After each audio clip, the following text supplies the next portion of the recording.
Shalom, salam sejahtera dalam kasih Tuhan Yesus Kristus. Ya, tetap setia memberkati kita sampai saat ini. Hari ini saya akan bawa satu pujian, Engkaulah kekuatanku. Tuhan Yesus memberkati.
Shalom, Puji Tuhan, di waktu yang singkat ini saya akan membawa renungan buat kita sahabat channel MS Shalom. Ya, kiranya lewat renungan firman Tuhan ini bisa memberikan kita kekuatan, penghiburan dan nasihat-nasihat. Hari ini saya akan membawa satu tema berbicara tentang musuh dalam selimut. Saudara kasih dalam Tuhan, kita tahu bahwa berbicara kata musuh adalah sesuatu hal yang negatif, ya. Berarti ada satu hubungan yang tidak baik atau ada satu permasalahan yang sedang terjadi ataupun mungkin permasalahan yang belum terselesaikan. Tetapi lewat firman Tuhan kita akan mendapatkan banyak hal, apa yang akan kita lakukan, bagaimana sikap kita menghadapinya, sehingga kita tidak memiliki musuh lagi sampai saat ini, tetapi kita akan dimenangkan dan kita akan menjadi berkat bagi sekeliling kita. Tuhan Yesus memberkati. Kita akan buka Alkitab kita di dalam Mazmur pasal 55 ayat yang ke-13 dan sampai ayat yang ke-15. Demikianlah firman Tuhan. Kalau musuhku yang mencela aku masih dapat menanggungnya. Kalau pembenciku yang membesarkan diri terhadap aku masih dapat menyembunyikan diri terhadap dia. Tetapi engkau orang yang dekat dengan aku, temanku dan orang kepercayaanku, kami yang bersama-sama bergaul dengan baik dan masuk rumah Allah di tengah-tengah keramaian. Saudara kasih dalam Tuhan Yesus, seperti saya katakan tadi, hari ini tema yang cukup mengambil perhatian kita, yaitu tentang musuh dalam selimut. Ini banyak peribahasa yang sudah kita mengerti bahwa musuh dalam selimut adalah merupakan suatu kehidupan, permasalahan yang ada di sekitar kita. Kalau kita baca di dalam satu perikop ini menunjukkan bahwa kemungkinan besar ditulis oleh Daud setelah putranya Absalom mengkhianatinya dengan berusaha merebut tahtanya. Kalau kita lihat di dalam pasal 1 Samuel pasal 15 ayat 12 sampai 14, demikian firman Tuhan. Ketika Absalom hendak mempersembahkan korban, disuruh datang Ahitofel orang Gilo, itu penasihat Daud dari Gilo kotanya. Demikian persepakatan gelap itu menjadi kuat dan makin banyaklah rakyat yang memihak Absalom. Lalu datanglah seseorang mengabarkan kepada Daud, katanya, hati orang Israel telah condong kepada Absalom. Kemudian berbicaralah Daud kepada semua pegawainya yang telah bersama-sama dengan dia di Yerusalem, bersiaplah, marilah kita melarikan diri, sebab jangan-jangan kita tidak akan luput dari pada Absalom. Pergilah dengan segera supaya ia jangan dapat lekas menyusul kita dan mendatangkan celaka atas kita dan memukul kita dengan mata pedang. Ini sesuatu kejadian yang dialami oleh Daud sebagai seorang raja. Lalu dia memiliki anak namanya Absalom. Ternyata Absalom ini memiliki niat yang tidak baik, bahkan merencanakan satu persepakatan politik gelap untuk menjatuhkan ayahnya sendiri ataupun mau merebut tahtanya. Nah, ini merupakan sesuatu yang sangat memprihatinkan, ya, dalam kehidupan Daud, bagaimana dia sebagai seorang raja dan juga sebagai seorang ayah. Betapa perihnya hati Daud, pengkhianatan yang didapat dari anaknya sendiri. Kadang-kadang kita juga mengalami itu, ya, mungkin gosip, fitnah, iri hati dan sebagainya. Seringkali datang bukan dari musuh yang jauh, tetapi datang dari orang yang terdekat dengan kita. Makanya saya buat satu kiasan musuh dalam selimut.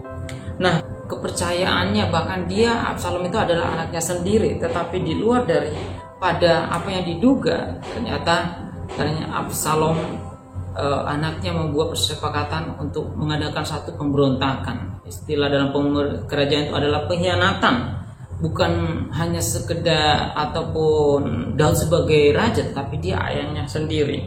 Nah, pengalaman pahit ini bisa saja terjadi kepada siapapun, mungkin di tempat kerja, di lingkungan sekitar kita, rumah tinggal, atau di sekolah, ataupun mungkin di gereja, di sekitar tempat gereja, atau kita di mana kita berjemaat. Jadi musuh dalam selimut itu bisa saja terjadi. Namun firman Tuhan sudah memperingatkan kepada kita, janganlah percaya kepada teman, janganlah mengandalkan diri kepada kawan. Di dalam Mika pasal 7 ayat 5 demikian firman Tuhan. Janganlah percaya kepada teman, janganlah mengandalkan diri kepada kawan, jagalah pintu mulutmu terhadap perempuan yang sedang berbaring dalam pangkuanmu. Artinya berbicara bahwa kepercayaan itu kalau kepada manusia bisa saja mengecewakan, bisa saja berubah, tetapi kepada Tuhan itu harus mutlak. Maksudnya di sini adalah supaya kita bisa waspada. Nah, ada 4 alasan yang kuat kenapa orang-orang dekat kita bisa menjadi musuh bagi kita, ataupun bisa menjadi orang yang mengecewakan kepada kita. Oleh sebab itu kita harus belajar supaya kita bisa kuat dan tidak menjadi musuh dan tidak mendapatkan musuh, karena musuh itu adalah satu wujud perselisihan dari kehidupan dosa. Nah, kita lihat alasan yang kuat yang pertama adalah kalau kita baca di dalam Efesus pasal 2 ayat 1 sampai 3 firman Tuhan berkata demikian. Kamu dahulu sudah mati karena pelanggaran-pelanggaran dan dosa-dosamu. Kamu hidup di dalamnya karena kamu mengikuti jalan dunia ini. Karena kamu mentaati penguasa kerajaan angkasa, yaitu roh yang sekarang sedang bekerja di antara orang durhaka. Sebenarnya dahulu kami semua juga terhitung di dalam antara mereka ketika kami hidup di dalam hawa nafsu daging dan menuruti kehendak daging dan pikiran kami yang jahat. Pada dasarnya kami adalah orang-orang yang harus dimurkai sama seperti mereka lainnya. Nah, yang pertama yang harus kita sadari, yang harus kita tahu bahwa orang-orang sekitar kita adalah manusia biasa. Artinya bagaimana bisa menjadi orang dekat dengan kita, menjadi orang teman kerja ya, kalau mereka masih tetap dekat dengan Tuhan dan melekat, maka itu akan menjadi sesuatu hal yang baik. Tetapi di saat mereka jauh dari Tuhan, jadi apapun bisa terjadi, bahkan bisa mengkhianati kita. Jadi alasan yang paling kuat kenapa manusia di sekitar kita bisa menjadi musuh kita, karena mereka latar belakang adalah dulunya hidup di dalam dosa. Jadi dosa itu adalah kecenderungan keinginan daging yang menguasai mereka. Jika itu masih kuat, maka itu bisa juga akan menjadi masalah dalam hubungan kita dengan orang-orang sekitar kita. Dan yang kedua adalah bahwa di 2 Timotius pasal yang ketiga ayat 1 sampai ke 5 dikatakan, ketahuilah bahwa pada hari-hari terakhir akan datang masa yang sukar. Manusia akan mencintai dirinya sendiri dan menjadi hamba uang. Mereka akan membual dan menyombongkan diri. Mereka akan menjadi pemfitnah. Mereka akan berontak terhadap orang tua dan tidak tahu berterima kasih, tidak mempedulikan agama, tidak tahu mengasihi, tidak mau berdamai, suka menjelekkan orang, tidak dapat mengekang diri, garang, tidak suka yang baik, suka berkhianat, tidak berpikir panjang, berlaku tahu, lebih menuruti hawa nafsu dan daripada menuruti Allah. Secara lahiriah mereka menjalankan ibadah mereka, tetapi pada hakikatnya mereka memungkiri kekuatannya. Jauhilah mereka itu. Yang kedua adalah kenapa orang sekitar kita bisa menjadi musuh kita, karena mereka lebih dikuasai keinginan daging. Kalau pertama memang kita tahu itu karena memang dosa masa lalu mereka yang menguasai mereka. Tetapi yang kedua adalah keinginan daging menguasai mereka. Nah, kalau keinginan daging menguasai mereka, otomatis roh Allah tidak bisa memimpin mereka, sehingga yang muncul dalam keinginan mereka adalah hanya kepada keinginan diri sendiri. Makanya sering sekali bisa terjadi perselisihan, sakit hati, iri hati, dan kecemburuan dan lain sebagainya. Itu membuat akan terjadi permusuhan di dalam hubungan kita dengan orang sekitar kita. Jadi ternyata di 2 Timotius juga sudah menubuatkan bahwa orang pada akhir zaman akan bisa menjadi musuh dalam sekitar kita karena mereka hidup dikuasai oleh keinginan daging mereka.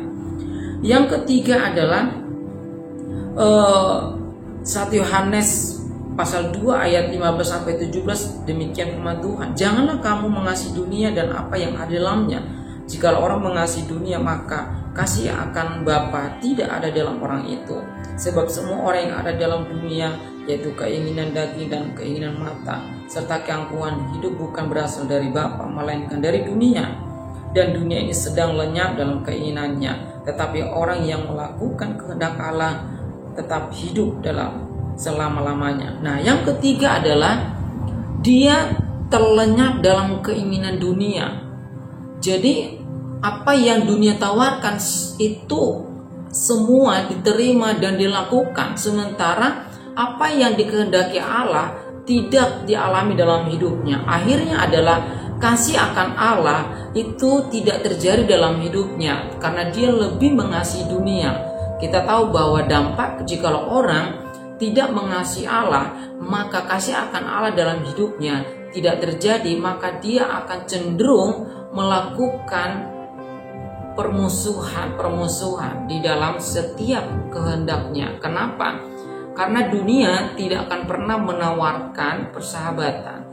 Dunia tidak pernah menawarkan tentang kasih. Dunia tidak pernah menawarkan tentang kedamaian. Tetapi dunia akan selalu menawarkan bagaimana hidup untuk dihormati, yang selalu subjektif terhadap diri sendiri, tentang bagaimana hidup diuntungkan, bagaimana supaya dia lebih hebat daripada yang lain. Sementara kasih Allah selalu mengajarkan untuk mengasihi, rela berkorban, rela menjadi sahabat yang sejati. Nah, jikalau orang-orang sekitar kita dia lebih melakukan keinginan-keinginan dunia, maka kita lihat keinginan Allah dalam hidupnya akan sulit terjadi. Makanya kita lihat sering sekali kenapa bisa terjadi perselisihan, perseteruan sekitar kita, karena mereka tidak memiliki kasih Allah, karena mereka tidak melakukan kasih Allah. Kasih Allah lah yang bisa menjadikan kita menjadi sahabat yang baik, menjadi teman yang baik, dan melakukan pengampunan. Kita lihat seperti Absalom, kenapa dia bisa menyerang arah ayahnya sendiri, ingin menjatuhkan pemerintahan ayahnya sendiri. Nah, disitulah kita lihat karena dia memang melakukan keinginan dagingnya sendiri, karena dia hidup dalam dosa, dan karena dia serupa seperti dunia, cara-cara hanya kepada mencari keuntungan, mencari kemenangan semata, tanpa melihat apa itu layak enggak, apakah itu sesuai etika sebagai anak terhadap orang tua, apakah itu layak kita sebagai mengasihi Tuhan. Nah, oleh karena itu, yang ketiga adalah jika manusia sekitar kita masih memiliki cara pola pikir seperti dunia yang selalu mencari kepada keuntungan, kepentingan yang ditawarkan dunia, maka kita lihat itu akan bisa memicu permusuhan di antara kita dengan mereka, dengan orang yang sebelah kita. Kenapa? Karena hanya orang yang mengasihi Allah, hanya dialah yang bisa memberikan dia, mengendalikan segala hal keinginannya. Bagaimana dia memaafkan, menerima di saat dia ada masalah, bagaimana dia untuk mengampuni, bagaimana dia tetap bisa menjadi sabar, itu hanya kasih Allah. Nah, yang terakhir, yang keempat adalah kita baca dalam Efesus pasal 4 ayat 17-32. Di sini kita lihat, sebab itu kuatkanlah, kukatakan dan kutegaskan ini kepadamu di dalam Tuhan, janganlah hidup lagi seperti orang-orang yang tidak mengenal Allah dalam pikirannya yang sia-sia dan pengertiannya yang gelap. Jauh dari hidup dan persekutuan dengan Allah karena kebodohan yang di dalam mereka, dan mereka kedegilan hati mereka. Perasaan mereka telah tumpul sehingga mereka menyerahkan diri kepada hawa nafsu, mengerjakan dengan serakah segala macam kecemaran. Tetapi kamu bukan demikian, kamu telah belajar mengenal Kristus, karena kamu telah mendengar tentang Dia dan menerima pengajaran di dalam Dia menurut kebenaran yang nyata dalam Yesus, yaitu bahwa kamu berhubungan dengan kehidupan kamu yang dahulu harus menanggalkan manusia lama yang menemui kebinasaannya oleh nafsunya yang menyesatkan, supaya kamu diperbaharui di dalam roh dan pikiranmu, dan mengenakan manusia baru yang telah diciptakan menurut kehendak Allah di dalam kebenaran dan kekudusan yang sesungguhnya. Karena itu buanglah dusta, berkatalah benar seorang kepada yang lain, karena kita adalah sesama anggota. Seperti kamu menjadi marah, apabila kamu menjadi marah, janganlah kamu berbuat dosa. Janganlah matahari terbenam sebelum pada amarahmu, dan janganlah beri kesempatan kepada iblis, dan seterusnya. Kalau saudara kekasih baca di dalam firman Efesus pasal 14 ini, Efesus pasal 4 ayat 17 sampai 32 itu menceritakan bahwa membuat orang sekitar kita menjadi musuh karena mereka belum menjadi manusia yang baru, karena mereka belum memiliki pikiran yang baru seperti Kristus, di mana hati yang diperbarui, pikiran yang perbarui, pikirannya tentang perkara-perkara surgawi. Maka di saat itu masih tetap terjadi, belum lahir baru, maka itu akan memunculkan banyak cara pandang yang berbeda, lebih kepada kehidupan yang lama di masa lalu. Padahal kalau kita dalam Kristus dikatakan kita sudah diterima menjadi manusia baru, sehingga cara berpikir kita seperti apa yang diajarkan lewat firman Tuhan. Makanya kita lihat kenapa yang terakhir bisa orang manusia sekitar kita berpotensi menjadi musuh kita, karena cara berpikirnya berbeda. Kita berpikir tentang kerajaan Allah, tetapi mereka cenderung berpikiran tentang masih masa lalu mereka, lebih kepada keinginan-keinginan dosa di masa lalu. Oleh karena itu saudara kasih dalam Tuhan, apa yang diperintahkan Tuhan supaya kita tidak memusuhi saudara kita, supaya kita tidak terjebak dalam permusuhan, dalam perselisihan. Ada 4P untuk kita hadari supaya kita waspada terhadap 4P itu adalah perseteruan, perselisihan, perpecahan, dan permusuhan terhadap sekitar kita. Harus waspadai 4P ini, yaitu dengan menyadari lewat firman Tuhan yang tertulis 1 Petrus pasal 5 ayat 8 sampai 9. Demikian firman Tuhan, sadarlah dan berjaga-jagalah lawan musuh iblis, berjalan sekeliling sama seperti singa yang mengaum-ngaum dan mencari orang yang dapat ditelannya. Lawanlah dia dengan iman yang teguh, sebab kamu tahu bahwa semua saudaramu di seluruh dunia menanggung penderitaan yang sama. Saudara kasih dalam Tuhan, di saat potensi-potensi permusuhan itu ada di sekitar kita, firman Tuhan mengajarkan supaya kita sadar dan berjaga-jagalah, karena si iblis akan menginginkan hal itu terjadi. Karena iblis tidak senang jika ada kedamaian, tapi dia menginginkan perseteruan, perselisihan, dan perpecahan dan permusuhan. Oleh karena itu, supaya kita tidak kehilangan saudara kita, tidak kehilangan orang-orang sekitar kita, maka kita harus menjaga itu dengan iman yang teguh. Jangan melawan mereka dengan cara fisik, dengan cara emosi, tetapi kita harus melawan mereka dengan kasih agape ataupun kasih Allah yang selalu menerima, mendoakan, dan selalu dikuatkan lewat firman Tuhan. Saya percaya dan yakin di saat renungan firman Tuhan ini benar-benar kita lihat dari awal sampai terakhir, maka kita tidak akan terjebak dalam permusuhan sehingga kita kehilangan orang yang kita kasihi, saudara-saudara kita seiman, dan saudara yang kita cintai dalam keluarga, dalam sekitar kita. Oleh karena itu sahabat Shalom, mari waspadalah, tetaplah berjaga-jaga supaya bisa membangun pertahanan iman dalam hidup kita, dan kita tidak menjadi musuh dalam selimut ataupun tidak terjadi dalam musuh dalam selimut, tetapi kita menjadi sahabat saat ini dan sampai selamanya, karena kita adalah satu tubuh dalam Kristus. Tuhan Yesus memberkati.